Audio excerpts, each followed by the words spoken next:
Chers téléspectateurs, bonsoir. Cour constitutionnelle, la révolution de Djogbenou démarre par les audiences publiques, dont la première a été tenue jeudi dernier.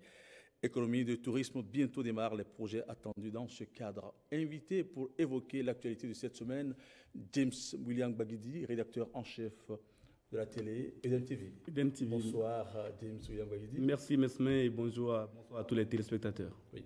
En face de vous, Olivier Lotimer, rédacteur en chef du quotidien L'événement précis. Bonsoir Olivier. Bonsoir Mesme et bonsoir à tous les amis et téléspectateurs. Voilà, nous allons démarrer donc cette émission avec la revue. La revue porte la même grève, à savoir Une Voice Palogou.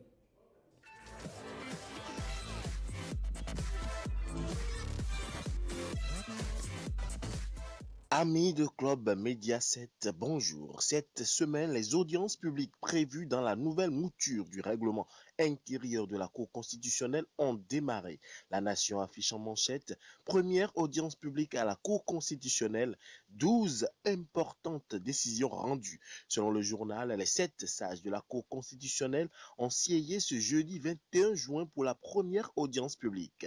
12 dossiers au rôle de ces assises ont été examinés. Entre autres, les recours portent sur le contrôle de constitutionnalité de lois votées par l'Assemblée nationale et la remise en cause de la nomination de certains membres de l'actuelle mandature de la Cour constitutionnelle.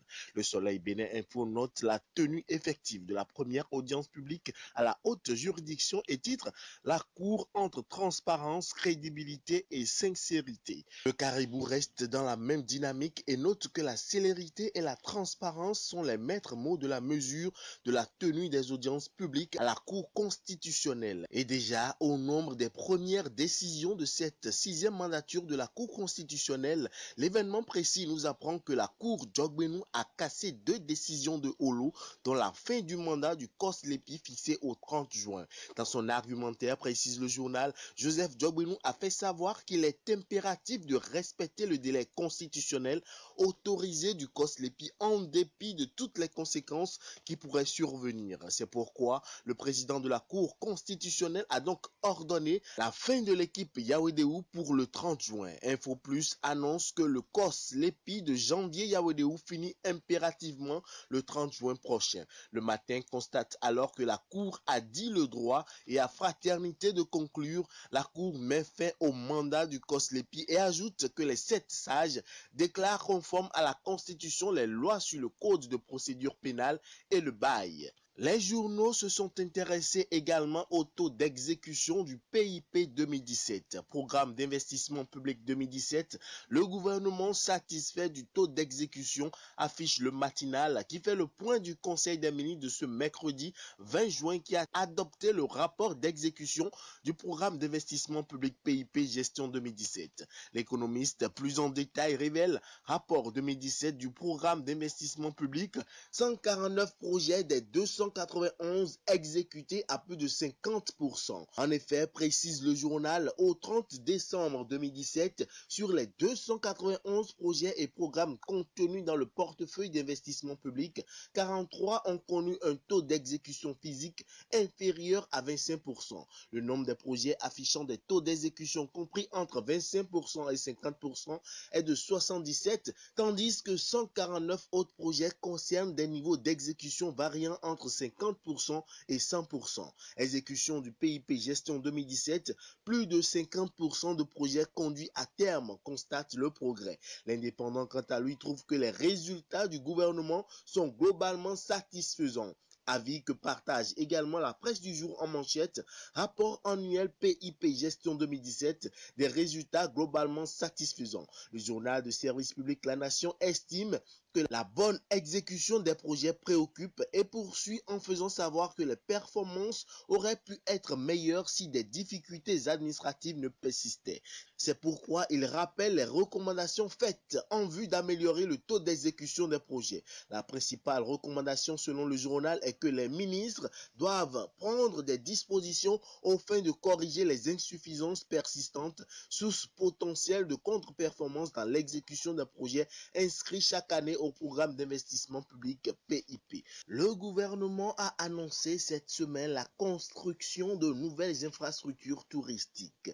Japata affiche en manchette « Révolution touristique sous talent, les sites de Ouida, Porto Novo, Alada et Abomey bientôt réhabilités ». Le quotidien constate que peu à peu, les projets inscrits au menu du programme d'action du gouvernement du nouveau départ prennent corps. Le matin est du même avis et titre « Mise en œuvre du programme d'action du gouvernement, la révolution du secteur touristique démarre ». Le journal explique que le ministre Oswald Omeki a signé jeudi 14 juin dernier des contrats avec les cabinets chargés des études de mise en œuvre des grands projets du secteur touristique. Un événement qui vient concrétiser la volonté du gouvernement de faire de ce secteur le levier principal du développement du Bénin. Ce qui fait dire à Bénin Intelligent que la transformation du tourisme béninois est engagée. L'autre vision, pour sa part, estime que c'est un pas de géant vers la concrétisation de la vision de talent et ajoute que le chef de l'État est fidèle à son discours à la tribune de l'UNESCO. Nord-Sud Quotidien rappelle ce discours en manchette et affiche « Mise en valeur du patrimoine culturel béninois rapatrié, le Bénin démarre la construction de plusieurs musées ». La priorité dans le même sens titre « Retour des biens culturels béninois ». Talent plus que déterminé. La presse du jour conclut alors Bénin, bientôt la plateforme tournante du tourisme. En pêle-mêle, le Bénin prend désormais des dispositions législatives contre les effets néfastes du phénomène des changements climatiques. Sur le sujet, la Nation titre Assemblée nationale, une loi adoptée sur les changements climatiques. Le test, ajoute le journal, vise à prévenir, protéger et gérer les conséquences des changements climatiques à court, moyen et long terme. L'économiste, pour sa part, affiche bientôt des sanctions contre les prédateurs de l'environnement. Ce sera donc tout pour cette revue hebdomadaire de la presse. Ulvaeus Balogun était à la présentation. Rendez-vous dimanche prochain.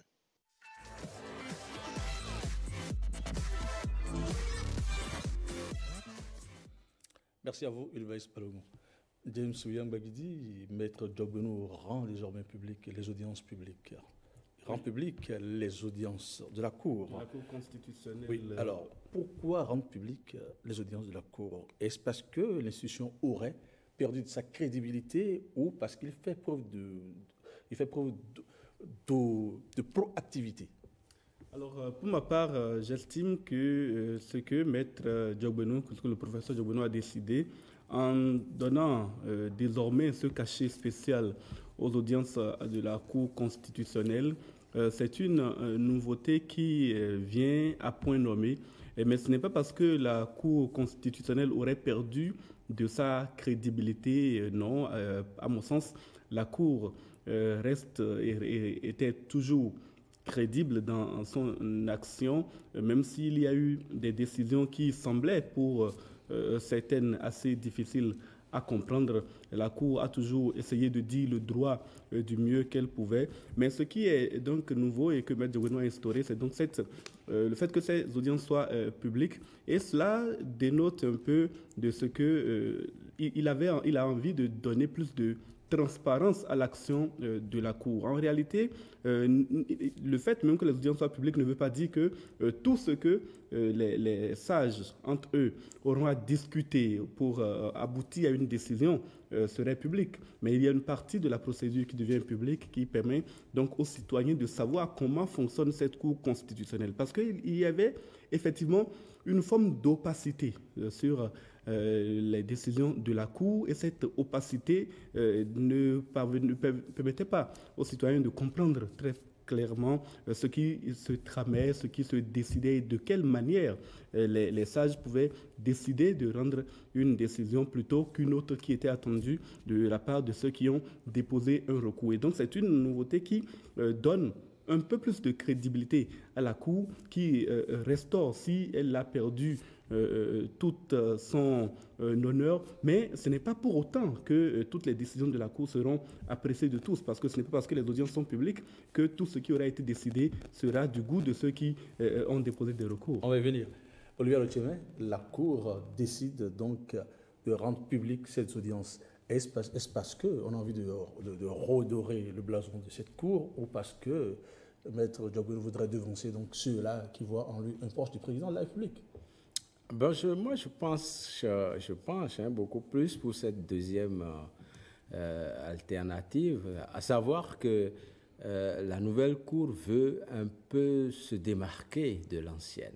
C'est une démarche qui n'est pas forcément mauvaise.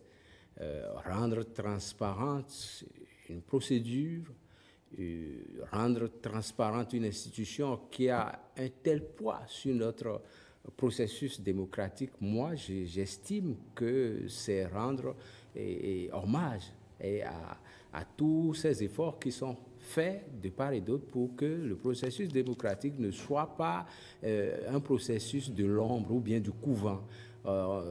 Depuis sa création en 1993, la Cour a presque toujours fonctionné comme une institution de couvent où les 7 sages vont rester dans leur bureau, entre eux prennent une décision qui est rendue publique. C'est même tout récemment que le grand public a accès à la page web de la Cour où sont affichés les PDF de toutes les décisions. Ça ne fait pas encore 5 ou 6 ans. Aujourd'hui, nous sommes à l'ère de l'ouverture. Et donc, moi, je crois qu'il faut les créditer de cette démarche qui, me semble-t-il, va participer à rendre la Cour un peu plus visible à tout le monde. Audience publique rime avec gestion participative. Est-ce qu'on a besoin de rendre participative la gestion de la Cour constitutionnelle alors que la Cour regorge de juristes de haut niveau? Ici, les décisions, même si les audiences, même si elles ont l'air ouvertes, elles ne paraissent pas toujours. Ce qu'on a vu, je crois, c'était jeudi passé, ce n'était pas aussi contradictoire que ça. Ce n'est pas toutes les audiences qui ont besoin de contradictoire où les parties concernées viennent à l'audience. La procédure n'a pas forcément besoin de la participation du public ou de toutes les parties concernées, à mon sens. Vous voulez dire que les partialités éventuelles peuvent être toujours de mise? Ah, mais bien sûr, puisque la Cour va faire un délibéré. Donc, voilà, donc ils peuvent toujours se retirer. Bien sûr, c'est ce qu'on a vu jeudi. Ils se sont retirés et c'est après que le soir, ils ont donné leur décision. Vous voyez, la décision finale, n'est-ce pas? Sinon, tout a été lu le matin, etc. Et puis le soir, on a rendu la décision. Donc, je ne crois pas que, toute la partie délibérée, discussion entre les membres et tout ça, pour être rendu public, c'est clair que ce ne sera jamais comme ça. C'est un peu comme à un tribunal ou à une cour ordinaire, quoi. Voilà. James William Baïdi, cette décision serait en train de heurter certaines sensibilités. Est-ce qu'il y a des raisons objectives à cela? Je pense qu'il y aura toujours des personnes pour critiquer ce qui se fait, pour ne pas être d'accord parce qu'il y a des motivations qui ne sont pas toujours exposées. Mais il y a un élément important, et moi je me souviens, il y a quelques années, il y avait une personne qui avait déposé un recours, un nom qui m'a échappé, mais un recours qui était très politique, et on n'a jamais pu identifier la personne qui avait déposé ce fameux recours. Vous vous souvenez ça concernait les syndicalistes. Exactement. Et donc, il y a donc aujourd'hui, avec cette ouverture que la Cour donne, plus de possibilités de savoir qui a déposé un recours, de pouvoir identifier cette personne et de connaître ses réelles motivations. Il n'est pas interdit aux citoyens, et tous les citoyens ont le droit de déposer des recours devant la Cour constitutionnelle, et on n'a pas besoin d'inventer l'identité pour rester devant la Cour constitutionnelle. Et donc, avec cette ouverture, la Cour va, je pense, pouvoir mettre fin à ce genre de pratique qui a pu exister dans notre pays.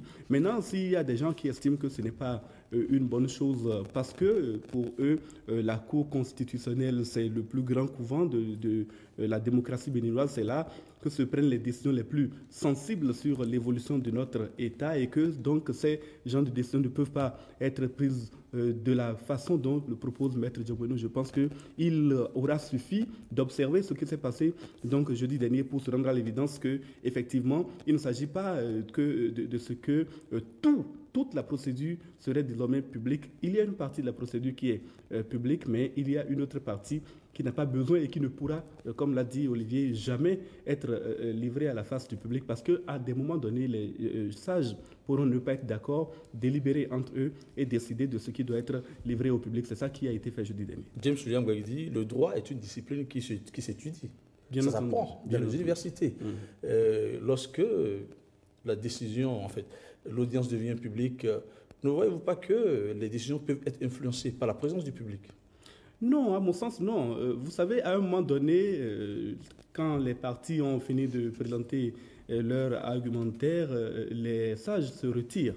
Les sages se retirent, c'est de leur plein droit pour délibérer et ce n'est pas la volonté du public qui peut faire prendre une décision ou une autre. Vous l'avez dit, le droit, c'est un ensemble de textes qui existent, qui sont déjà écrits, qui sont déjà rédigés. Il n'est pas question que, parce que le public veut que les choses aillent dans ce sens, que l'on oublie le droit et que l'on dise autre chose que ce qui est prévu par les textes. Je pense que les sages, qu'ils délibèrent en secret, qu'ils continuent l'ancienne méthode ou qu'ils le fassent aujourd'hui de façon un peu plus ouverte, cela ne donne pas lieu, à mon sens, à une influence que le public pourrait avoir sur leurs décisions. Olivier Alotchemin, les juristes praticiens du droit, croyez-vous que ces juristes praticiens du droit peuvent adhérer à une telle mesure? Bon, il y en a déjà qui disent que c'est pour empêcher les recours à la limite fantaisistes ou les recours que certains formulent en utilisant des noms bizarres. Bon, c'est des pratiques qui, même aujourd'hui, existent et qui ont permis de faire évoluer quand même, qu'on le veuille ou non, notre droit positif, parce que certains, et c'est là que se situe un peu la face négative de la décision, il y a certains qui ne voudraient pas réellement s'afficher, et qui pourtant ont besoin de s'exprimer, de présenter des cas concrets d'injustice, etc. Et dans ces cas-là, la nouvelle mesure ne les protège pas. Au contraire, ça les expose au regard critique. Vous voulez dire que leur mécontentement éventuel serait justifié?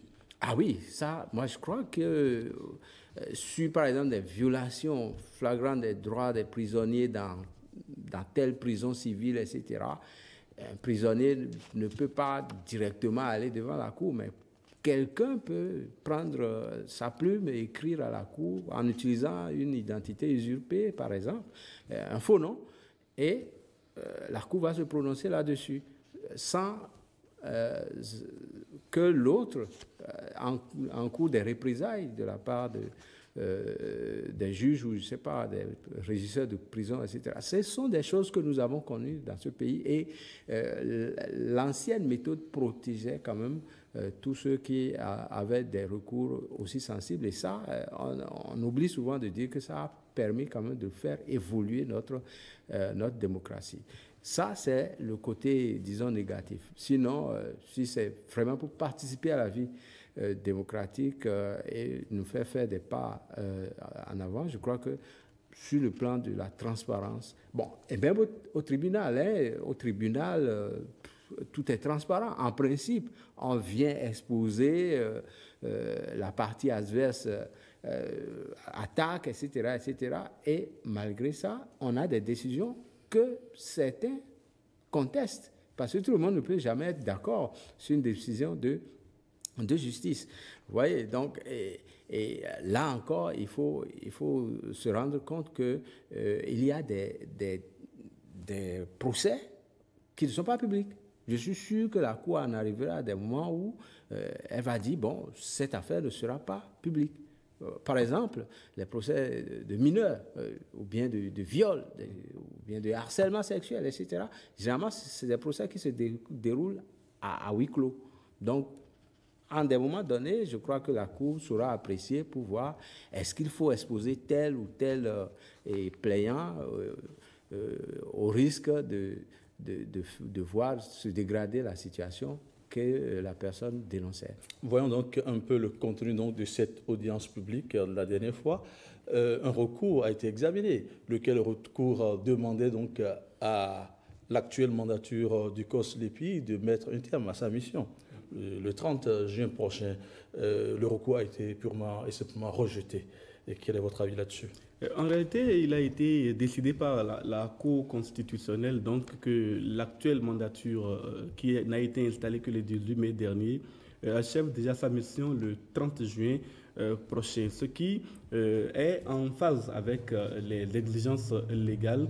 Mais maintenant, en même temps, c'est en contradiction avec ce que disait le président de l'ancienne Cour constitutionnelle, c'est-à-dire le professeur Théodore Olo, au moment donc, de l'installation de cette nouvelle mandature du COS-LEPI, puisque lui, il estimait que le COS devait aller jusqu'à novembre 2018. Mais ce qu'il faut remarquer, c'est que le président Olo de la Cour constitutionnelle n'avait pas fait sortir cette décision, en tout cas cette date-là, dans une décision de la Cour constitutionnelle. Cela ne faisait que l'objet d'une déclaration dans un discours, même si une partie de la presse et une partie de l'opinion a pensé que désormais cela devrait être respecté et que cette mandature du COS-LEPI devait aller jusqu'en novembre 2018. Ce n'était qu'une déclaration que le président Théodore Olo avait formulée et sur la base du recours que certaines personnes ont pu introduire devant la Cour constitutionnelle, la décision qui rentre dans la légalité a été prise maintenant et qui dit que le COS-LEPI achève sa mission le 30 juin 2018. Il est vrai que dès lors que cette décision apparaît, il se pose plusieurs questions. Une mandature qui a été installée dans les conditions que l'on sait, le retard pris par les députés, le retard pris par le gouvernement pour désigner leurs membres, en dépit... On se demande si la Cour est en train d'accuser le gouvernement et l'Assemblée. On peut se poser la question.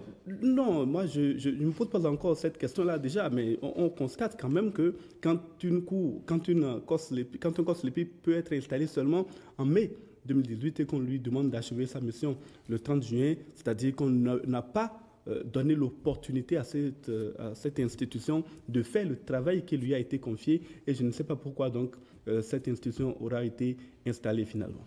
Alors, le président du COS-LEPI va rendre visite au président de la Sénat. Les deux se donnent la main pour travailler ensemble. Voilà qu'on fait injonction à la Cour on fait injonction au COS-LEPI de mettre un terme à son mandat le 30 juin prochain. Alors, qu'est-ce qu'il y a lieu de penser? Est-ce qu'on peut croire que ce COS-LEPI va durer le temps d'une paille? Bon, moi je crois que oui, ça a duré peut-être même pas un mois, puisque c'est le 28 mai dernier. 2018, hein, 28 mai. Donc, c'est pratiquement même pas à peine un mois pour qu'il s'en aille.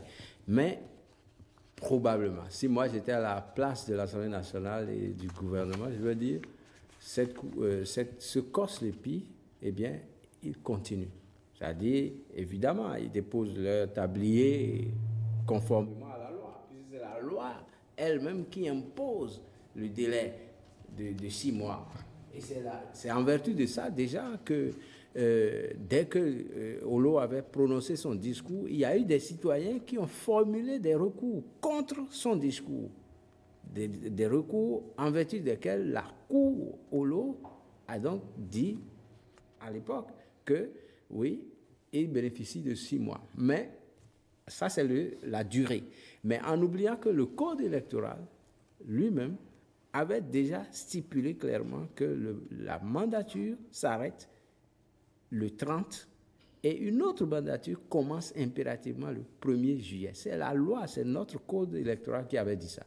Donc, à la place de la classe politique, moi j'aurais dit, bon, oui, vous déposez le tablier, mais en même temps, nous vous reconduisons pour un mandat normal. C'est, à mon sens, ce qui devrait être fait. Et je crois que c'est les assurances que Janvier Yawédéou aurait reçues qui ont fait que, bon, il a accepté la chose sportivement. Sinon, après avoir prêté serment avec toute la pompe, tout le faste républicain qu'on a vu, et au bout d'un mois, patatras, on s'en va. Je crois qu'il aurait pu tempêter un peu, mais il ne l'a pas fait. Aucun autre membre, d'ailleurs, du COS ne l'a fait. Donc, je crois qu'ils vont s'entendre entre eux et faire ce qu'on peut appeler un gentleman agreement pour que cette institution ne soit pas livrée à ces genres de vicissitudes. Oui, merci. Toujours donc au cours de cette audience publique, un autre recours a été examiné, lequel recours demandait à la Cour constitutionnelle de déclarer contraire la cérémonie de prestation de serment des membres de l'actuelle Cour constitutionnelle. Donc, ce recours a été rejeté. Quel est votre avis là-dessus?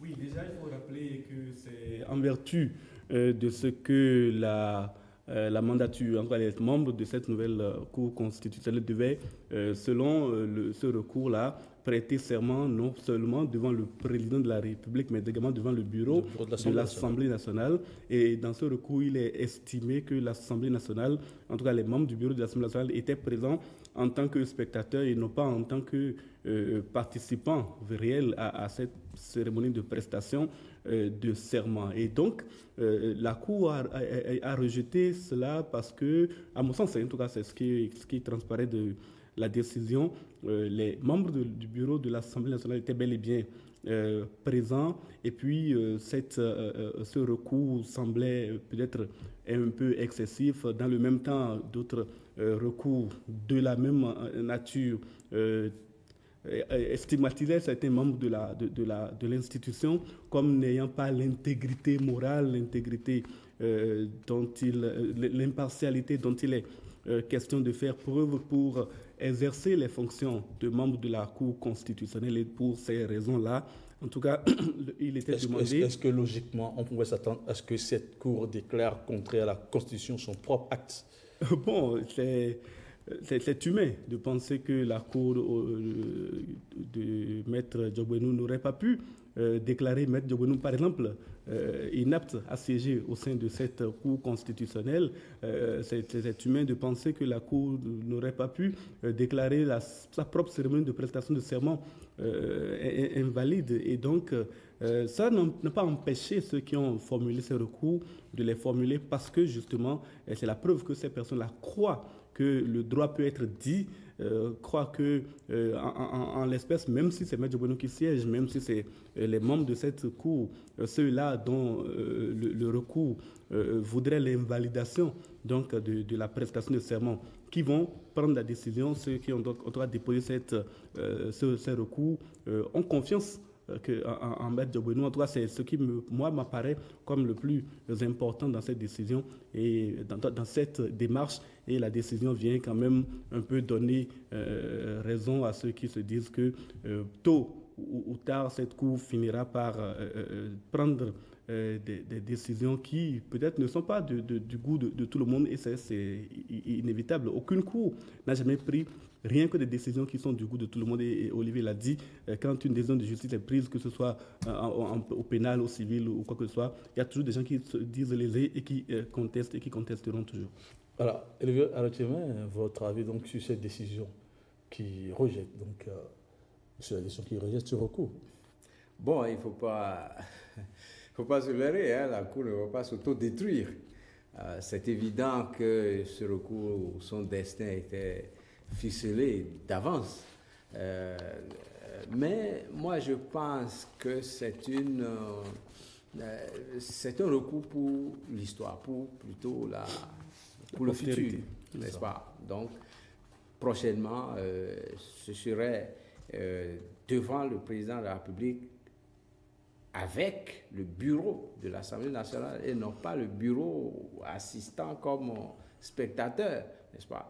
Sinon, je ne suis pas convaincu par les arguments brandis par la Cour. Moi, je ne suis pas convaincu. Donc, oui, cette fois-ci, on peut accepter. Hein. En 1996, si vous vous rappelez, lorsque Kérékou avait fait sa prestation de serment à Porto Novo, vous vous rappelez que la cour Poyon lui avait fait injonction d'aller reprendre la même cérémonie. Alors qu'elle n'était plus en activité, cette cour-là. Ben, dis donc, et ça a été fait. Ça a été fait. Et bon, tout le monde a accepté le principe à l'époque. Je ne suis pas sûr. C'est clair qu'aujourd'hui, on ne va pas refaire la même chose. Hein, c'est clair. Donc, mais pour la suite, je crois que dans 5 ans, pour faire une prestation de serment en bonne et due forme, ce doit être fait dans les normes précisées par la loi. Et puis, la loi sur le bail à usage domestique déclarée conforme à la Constitution. Ah oui, cette disposition, ce qui transparaît dedans déjà, c'est que c'est 3 mois de garantie, n'est-ce pas? Bien sûr que oui. De caution. 3 mois de caution à payer désormais légalement. Bon, moi, mon expérience en tant que locataire me montre qu'aucune loi ne peut s'appliquer dans ces conditions. Bon, j'attends de voir comment ça va s'appliquer. Sinon, étudiant à l'époque, il y a plus d'une vingtaine d'années, quand il fallait louer dans la zone du campus, vous voyez l'acharnement, hein, que les locataires, nous étudiants à l'époque, même quand vous avez l'argent en main, avec les 10 mois ou bien les 6 mois de caution, parfois quelqu'un vous dévance et paye le propriétaire. Le propriétaire va vous dire, dans le cas d'espèce, si vous lui dites que la loi a précisé 3 mois de caution, il va dire, bon, c'est pas la loi qui m'a construit ma maison. Et là, vous ne pouvez pas brandir cette disposition devant un tribunal. Parce que la location dans notre pays est gérée de façon, disons, floue, n'est-ce pas? C'est une véritable jungle. C'est vrai que les députés ont effectivement raison de vouloir mettre un peu d'ordre dans ce désordre, mais compte tenu des pratiques que nous avons, moi je crois que c'est tout à fait normal. Hein, lorsque vous voulez acheter, j'ai suivi une vente de parcelles une fois où la parcelle devait coûter environ 1 milliard. C'est quelque part dans la zone du camp Guézo.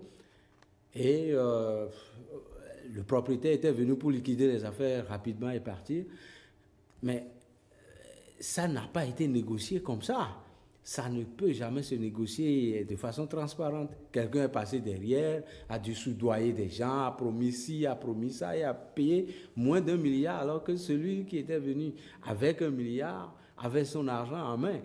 Et bon, parce que quelqu'un s'est entendu avec l'agence immobilière, a promis ci, a promis ça, il a enlevé la mise, alors même qu'il avait moins d'1 milliard. Donc, vous voyez, c'est des pratiques qui existent ici et ailleurs, et qui existeront toujours. Ils vont toujours résister à la loi. Bon, ça va résister à la loi, ça là, j'en suis convaincu. Voilà. Je pense pour ma part qu'il faut souligner le fait, il faut déjà saluer le fait que les députés aient pris l'initiative de voter cette loi. Il faut également saluer la décision de la Cour constitutionnelle qui valide cette loi, et maintenant il faut attendre que le chef de l'État promulgue cette loi dans les meilleurs délais. Je pense aussi que cette loi est applicable et peut être appliquée dans la mesure où aujourd'hui ce qui se joue, c'est l'intérêt particulier surtout de plus grand nombre. L'intérêt de ceux qui ont des difficultés à trouver des logements, ont des difficultés à parvenir à payer les avances, et des propriétaires qui, tout puissants, exigent que l'on paye 10 mois, 12 mois, voire 2 ans de loyer avant de s'installer. Avec cette loi, je pense que chaque personne qui se trouverait lésée parce qu'elle a obtenu, ou du moins elle a une possibilité de louer une maison qui s'est retrouvée vide, et le propriétaire lui refuse de cette location parce qu'il n'était pas en mesure de payer au-delà des 3 mois de loyer. Il a la possibilité de porter plainte, il a la possibilité d'ester en justice ce propriétaire, et avec quelque temps, je pense au bout de quelques temps, quelques procès et quelques arrestations, on va commencer à voir la situation se corriger. Le plus grand nombre a intérêt à ce que cette loi s'applique. Et je pense que c'est dans ces conditions-là que cette loi peut s'appliquer. Les Ibo ont l'habitude de payer 1 an. Ils vont soudoyer. Et ils vont soudoyer rapidement, ils vont casser cette C'est en cela que c'est. Il n'y aura pas d'Aïbo pour remplir toutes les maisons de Béninois bon, dans espérons. ce pays. Et on passera par là. Espérons. Deuxième sujet, économie de tourisme. Imminence du démarrage des projets touristiques. La reconstruction de Ganvié est en bonne place. Dites-nous, parlons de reconstruction de Ganvié, en quoi ce projet est faisable? Bon, il y a Va-t-on identifier un autre site et construire Ganvié? Comment cela peut se faire? Bon, moi je crois déjà que tout ce qui est fait pour faire du Bénin une destination touristique, c'est une bonne chose. Mais moi j'ai une réflexion personnelle sur ça. Vous voyez, le tourisme de masse ou le tourisme qui attire les étrangers vers nous, les hommes d'affaires, etc., c'est deux types de tourisme différents. C'est deux types. Le tourisme de masse, c'est vrai que ça n'apporte pas de l'argent, puisque c'est les pauvres gens, tout le monde, n'est-ce pas, qui est invité. Eh bien, ce tourisme de masse-là permet à nous-mêmes de nous réconcilier avec notre propre identité. Nous ne connaissons pas nos musées, ou plutôt nos musées ont été pillés. Les palais royaux ont été pillés. Une bonne partie des ressources matérielles de nos palais sont parties. Parce que ça a été volé. Si maintenant on construit de nouveaux musées et qu'on restaure les anciens, ça va permettre à tout ce patrimoine matériel ou même immatériel de renaître, et nous allons nous réapproprier cela. Moi, je pense que le travail qui est fait doit être dans ce sens, c'est-à-dire permettre aux Béninois, aux écoliers, aux travailleurs, etc., qui vont en vacances, nous sommes en vacances aujourd'hui, d'ici quelques semaines, eh bien, il faut que les parents puissent amener leurs enfants contre des sommes forfaitaires dans nos lieux touristiques et permettre à ce que... Mais le grand tourisme, le tourisme où on amène les tours opérateurs à faire des choses, à investir, Ganvié, etc., ça a des contre-coups très graves. Si vous prenez le Mexique, ça c'est un exemple.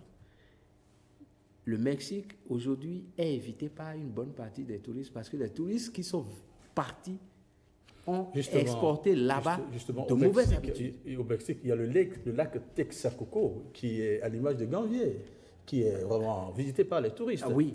En cela, justement, la reconstruction de Ganvié est nécessaire. Non, moi, je ne dis pas que ce n'est pas nécessaire. Je dis que c'est nécessaire, mais pour que les Béninois s'approprient leur propre pays et aiment leur propre pays. Nous avons des sites touristiques de très bonne qualité, mais que nous-mêmes, nous ne connaissons pas, que nous-mêmes, nous n'avons pas appris à aimer. Vous voyez? Et il faut que, par exemple, quand vous prenez la journée du patrimoine en France, la journée du patrimoine, c'est des journées qui sont organisées pour que tout le monde puisse visiter contre 0 franc les lieux de mémoire. Nous pouvons le faire ici en nous faisant approprier notre propre histoire, notre propre identité. Et je crois que le travail doit être fait dans ce sens et non pas pour amener des tours opérateurs polluer nos lieux de mémoire. D'accord. James Luang-Bagidi, alors, la reconstruction de Ganvié, comment est-ce que vous voyez ce projet? Oui, il est important que Ganvié soit non seulement reconstruit, mais dépollué. Parce qu'il y a un certain temps, quand vous prenez, d'ailleurs jusqu'à présent, quand vous prenez déjà l'Embarcadère, il y a une odeur suffocante qui vous prend à la gorge. C'est extrêmement déplaisant de visiter certains endroits à Ganvié. Mais dans ces conditions, comment est-ce qu'on peut reconstruire tout un village? Et c'est-à-dire qu'on va les déplacer le temps de reconstruire le site, ou on va identifier un site non loin de là pour y construire un autre village? Je pense que le gouvernement a déjà un plan assez clair en la matière. Il y a déjà un certain nombre d'actions qui sont menées sur le terrain. Il y a nécessité déjà d'associer les populations, et c'est ce que le gouvernement a commencé à faire, les associer pour leur donner de nouvelles habitudes et de bonnes habitudes, notamment dans le cadre de la lutte contre la pollution. Et à partir de là également, que les infrastructures qui seront mises en place, parce que c'est de nouvelles infrastructures, il ne s'agira pas de déplacer les villageois qui sont déjà sur site, mais il s'agira également de les aider à mettre en place des infrastructures qui sont plus viables, qui sont de meilleure qualité, et que ces personnes-là puissent être agréables quand on les visite. Donc c'est un travail travail titanesque, un travail de très longue haleine qui commence par Ganvier, qui va toucher d'autres villes, Alada, Porto Novo, Ouida, Abomey et d'autres. Et pour ma part, j'estime que c'est une très bonne chose que l'on aille vers ce tourisme qui va faire venir des tour opérateurs étrangers au Bénin et des touristes étrangers au Bénin. L'inquiétude d'Olivier s'explique, mais une fois qu'on sait à l'avance quelles ont été les conséquences du tourisme, je dirais, anarchique sur certains pays, sur certains sites, notamment, si vous connaissez sans doute la Grande Muraille de Chine, qui aujourd'hui, en partie, est en train de disparaître parce que les touristes, quand ils arrivent, chacun essaye d'enlever un morceau de pierre de la Grande Muraille pour dire « j'étais en Chine », à telle enseigne que le gouvernement a dû maintenant prendre des dispositions pour protéger cette Grande Muraille, ou même parfois reconstruire des parties de la muraille. Et naturellement, ce n'est plus le matériau historique qui est utilisé en ce moment-là. Et quand nous savons donc qu'il y a ces risques que le tourisme de grande envergure peut faire courir au Bénin, on peut prendre des dispositions en amont pour éviter cela. Mais il ne me semble pas aujourd'hui pertinent d'avoir peur du tourisme. Je pense même que c'est l'une des rentrées de fonds les plus importantes qu'il faut espérer pour notre pays. Il est important, il est temps que le Bénin devienne vraiment ce cœur du tourisme en Afrique, parce que nous regorgeons d'une histoire. Il y a Béhanzin dont on parle beaucoup, que beaucoup de gens connaissent à l'étranger, mais ils n'ont jamais su où se trouve le palais de Béhanzin. Ils auraient bien voulu le visiter, mais on ne leur a pas dit qu'on a quelque part la possibilité de revoir ou de remarcher sur les traces de Béhanzin, le lieu de sa reddition, le lieu où il a mené la bataille de Cana et d'autres choses peuvent être donc revalorisées pour faire venir des étrangers, des touristes au Bénin. Il est très important pour moi, à mon sens, que ce tourisme soit développé et donc qu'on prenne les mesures en avance pour ne pas subir les contre-coups du tourisme de masse. Alors je vais juste placer un mot. Oui. Si vous suivez un peu l'actualité touristique, je la suis parce que moi je m'occupe surtout d'économie. Oui. Voilà. Depuis au moins 2 ou 3 ans, une bonne partie des grandes villes à travers l'Europe sont en train de refuser les touristes. Pas plus tard que la semaine dernière, le Danemark en a refusé. Barcelone, à Barcelone, c'est des manifestations contre les touristes à cause des contre-coups. Et de la pollution, oui, c'est vrai. Il faut les prendre en considération dès maintenant. Il faut les prendre en considération dès maintenant, parce que les touristes, quand ils arrivent dans un pays, mais ils amènent des gros soucis. Et il y a des gangs qui viennent pour écouler, pour blanchir leur argent. Et il y a le tourisme sexuel. Thaïlande est devenue aujourd'hui un pays pour le tourisme sexuel. Si nous ne savons pas faire, si on ne met pas les barrières, vrai, oui. eh bien, si vous connaissez un peu la Thaïlande, etc., c'est des pays de grande violence à cause de ce phénomène-là. Voilà. Alors, avec le plan de Bénin touristique en construction, le Bénin deviendra-t-il effectivement un pays à économie touristique? Bon, vous savez, les grands pays à économie touristique, c'est par exemple l'Égypte, c'est pas, avec les pyramides, etc. C'est par exemple la France. Mais c'est une culture qu'il faut créer. Il faut créer cette culture. Et cette culture-là n'existe pas. Il faut la créer dans la masse, dans les gens de tous les jours. C'est pour ça que j'estime que tout ce qui est en train d'être fait est bien, mais ce serait mieux de le faire approprier par nous-mêmes, d'abord, comme étant une composante de notre propre formation en tant qu'intellectuel, en tant que même tailleur, je ne sais pas, en tant que béninois, tout simplement.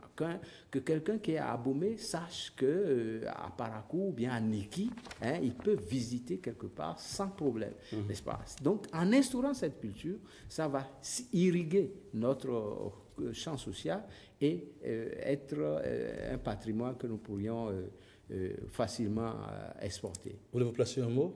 Non, je n'ajouterai que le fait qu'il est important qu'une fois que nous avons une vue prospective sur les risques du tourisme de masse, nous pouvons également prendre des dispositions pour que le contrôle ne nous arrive pas, mais il est important que le tourisme devienne pour nous un élément de développement. Troisième sujet, exécution du PIP. Le Bénin a consommé le PIP à hauteur de 50%. Une prouesse ou un déclin? Bon, le PIP, ça a toujours été un problème, parce que chaque année, il est arrivé même une année où le PIP a été exécuté à 30%. Qu'on soit allé jusqu'à 50%, c'est bon, mais moi, j'estime que ce n'est pas suffisant. Et je suis convaincu, j'ai lu le Conseil des ministres, le gouvernement lui-même n'était pas satisfait. Donc, qu'on en arrive au moins à 60-70% au moins, ça permettrait, parce que ça, c'est de l'argent que l'État investit et souvent, c'est à cause des procédures administratives lourdes. Et parfois aussi, il y a nous, on a fait, à l'événement précis, nous avons fait une enquête sur l'exécution des projets entrant dans le cadre du village du millénaire, géré par le PNUD et autres. Le chef de l'entreprise a pris le marché, c'est à Dangbo, il a pris l'argent et il a disparu. On a démarré quelque chose et on a laissé ça comme ça. Donc, oui, le gouvernement, enfin, l'administration publique aussi a sa part de responsabilité, mais il y a aussi que les entreprises privées ne sont pas parfois sérieuses. Au nombre des pesanteurs, il y a aussi l'égoïsme, la volonté de chercher, lorsqu'on cherche toujours à gagner sur tout. On ne fait pas fonctionner le projet. Bon, un homme d'affaires, vous ne pouvez pas l'empêcher de chercher à faire des marges. Vous ne pouvez pas l'empêcher, c'est son job de chercher à gagner de l'argent. Maintenant, il n'y a que l'administration publique a le devoir de faire respecter les normes. Et c'est souvent à ce niveau que, la corruption est dans, on fait traîner les dossiers pour obliger l'homme d'affaires à déposer de l'argent. Et quand il a payer 10% à gauche et à droite, il se retrouve à court d'argent et puis il s'enfuit avec le peu qu'il a déjà fait. Voilà. James William Gwagizi, un mot sur la question? Oui, j'estime qu'au-delà du fait que c'est une augmentation, certains ont voulu voir le verre à moitié plein. Moi, je vois le verre à moitié vide parce que 50%, ce n'est pas encore une performance. Et là, loin de là. Et donc, même s'il faut il faut se féliciter du fait qu'on ait pu aller au-delà de la moitié. Enfin, il faut quand même souligner que ce n'est que la moitié et qu'il y a encore énormément de choses à réaliser dans le cadre des PIP à venir. Alors, nous allons dire un mot sur le sport. L'Afrique participe à la Coupe du Monde. Le tout dernier match, vous l'avez suivi. Le Sénégal a fait 2 buts contre le Japon. 2-2 contre le Japon. Alors, oui. Un mot sur la prestation des équipes africaines. Oh, les équipes africaines, moi je crois qu'elles peuvent faire mieux. Elles peuvent faire mieux. Nous avons vu avec un pincement au cœur l'Égypte qui s'est effondrée.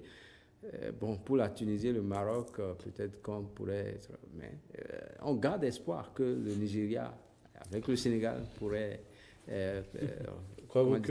tenir le flambeau. Croyez-vous que ce sont les meilleures équipes africaines qui se présentent à la Coupe du Monde? Cette Coupe du Monde. Moi, j'aime particulièrement le Ghana. J'aime particulièrement, qui malheureusement n'est pas là. En réalité, ne peut-on pas trouver un mécanisme pour faire participer à la Coupe du Monde les meilleures équipes, celles qui ont fait fort au cours des dernières Coupes du Monde? Ce n'est pas exactement de ça qu'il est question. Il faut déjà que les équipes africaines apprennent à être mieux organisées. À rester constantes. Observez quelque chose, les équipes africaines flambent dans les compétitions de jeunes. Et quand on arrive dans les compétitions de seniors, elles sont à la peine, elles sont en difficulté. Aucune équipe africaine n'a jamais atteint les demi-finales de la Coupe du Monde. Et ça, c'est quand même inquiétant quand on sait que les mêmes équipes ont gagné des compétitions de jeunes.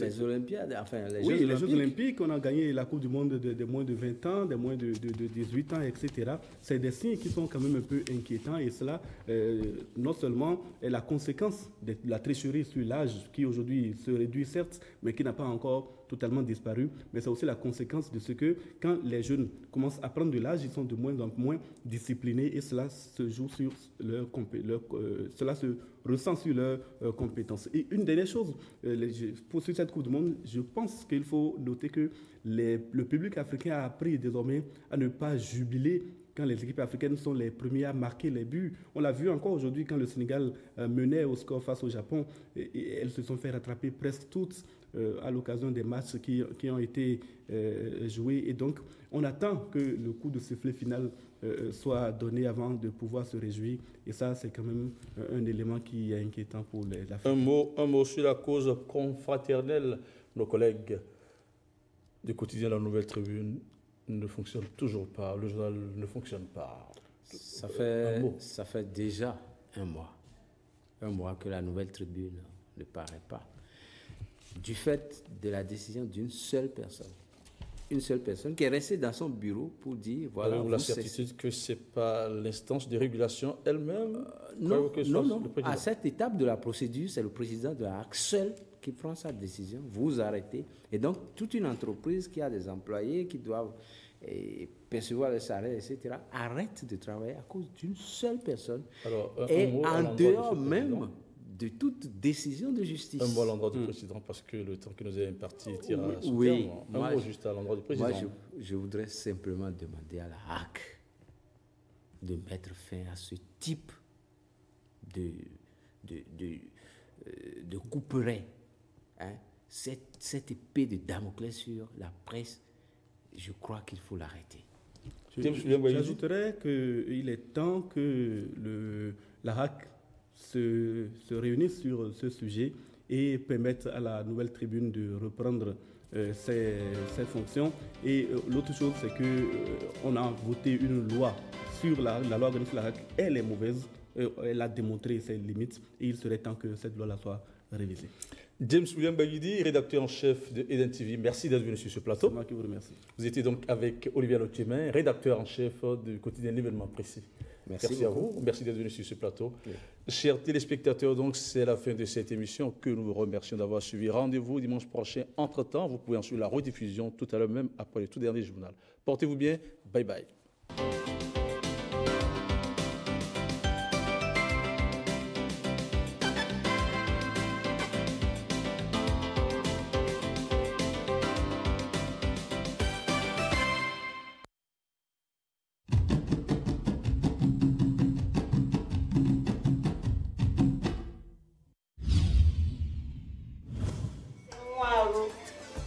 Écoute chérie, oui, chérie, tu te débrouilles pour la faire partir. Oh, et le plus rapidement possible. Chérie, ne te fâche pas, chérie. Hein? Je ne partirai pas, sorcière.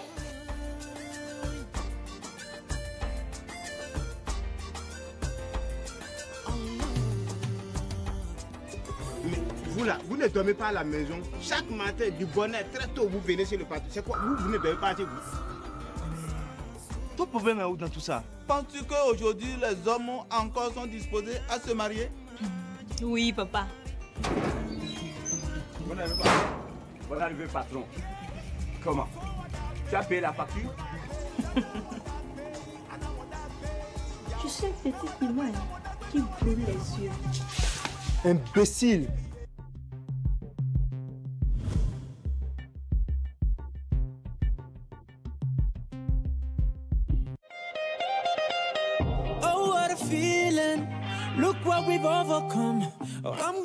Russie 2018. Ce sera du 14 juin au 15 juillet 2018. 32 équipes s'affronteront pour succéder à l'Allemagne, championne du monde.